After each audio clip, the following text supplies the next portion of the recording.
Okay, so this is about the happiest I've maybe ever been after a fix, especially considering this thing cost me $0, which probably made me even happier. But this is the rear view mirror from my E93 BMW 335i convertible, 2012, and I've been having issues with my remote not working, my unlock lock trunk open not working for more than, I'd have to be right up on the car, like touching the vehicle, to get it to work. There were several spots that I physically touch the windshield of the car, or physically touch the A pillar or the B pillar in order to get this thing to work. And it's been that way ever since I've had the car, and I fixed it. So let me show you how I did it. Okay, to get this trim off, you just have to stick a plastic tool in between the seam there down the middle, and then pry off the top, and then on the bottom too, you just stick the plastic tool in down here in the middle, and then pry off the bottom. Once you get the trim piece off around the outside of it, it's connected onto the window with a metal tab. And so what you need to do is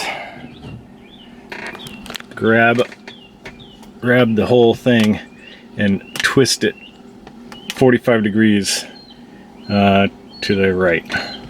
And then you'll see the whole thing will move, and then you can pull it off. Now right here there's an electrical connection you got to remove. That's just a press fitting, so you press on the top here, and then you remove the press on the top here, and then remove the bottom piece of the connection. Okay, now that we've got the unit off the windshield, what we need to do is try to get this ring off, this front ring connector. And to do that, there's kind of a starting spot down here on the bottom. Mine's next to these home link buttons that open my garage. If you don't have those, then it's the bottom left. And so there's a small little, you'll notice there's a small little imprint right there. And what I did was I took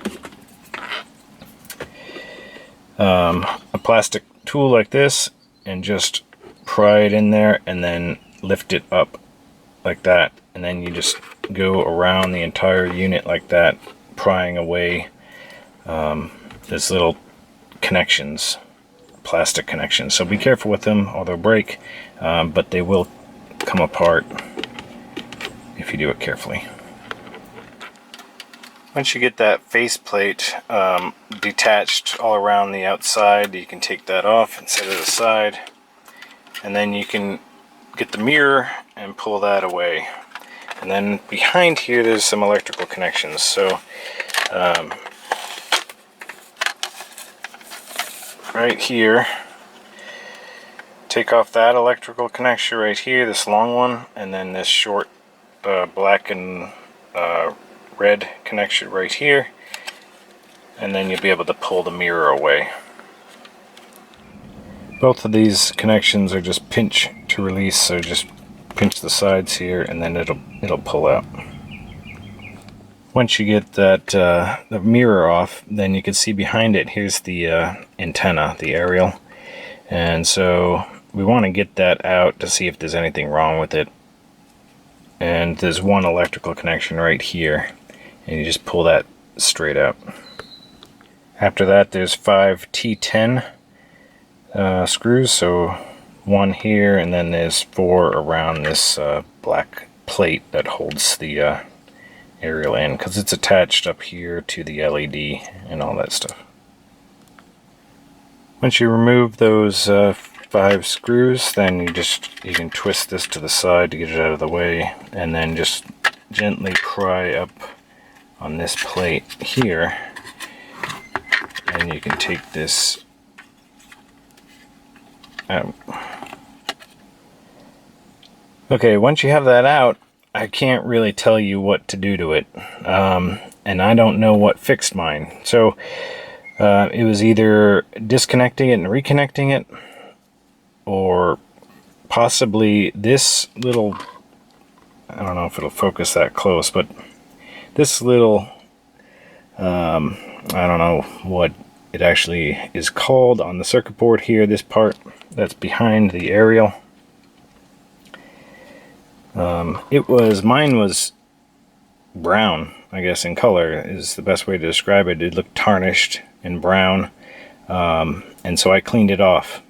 Just get some electric component cleaner, or some rubbing alcohol, and cleaned off this area right here, which has, it looks like 3 metal strips, but mine was tarnished, and I can't tell you if that's what fixed it or not, or maybe just unplugging the connection and then plugging it back in caused it to make connection where it was loose or something in the when it was installed or mounted. But I don't know. But that's all I did, was I disconnected the whole thing, took it apart, cleaned off this one bit right here that was tarnished, and then I put it back together. So let's go ahead and do that. Okay, slide the aerial back into its spot, make sure the LED goes into its little bubble there, and then put this retainer back on, and the 4 screws there, and the 1 T10 over here. Then reconnect this one electrical connection right here on that board. Then reconnect this small little electrical connector here, the 2-wire one, and then this longer one here, just by pressing them straight in. And put this ring faceplate on, and you snap it into place. Start at one end and just go to the other end, just snapping all these little connectors back into place. There. Okay, now you just reconnect the electrical connection here, and then remember you took it off by holding it at 45 degrees up on this mount. There's the mount right there. And so you press it into that mount, the back here, and then you twist it back down to the normal angle.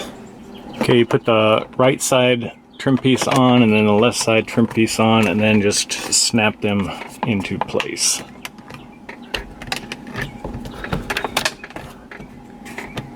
Like so. Alright, and that's it. We're all done.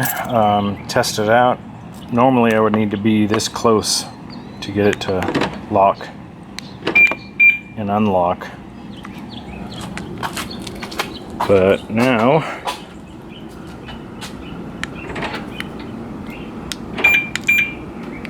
I can be standing as far away as I want. Let's see how far it'll go.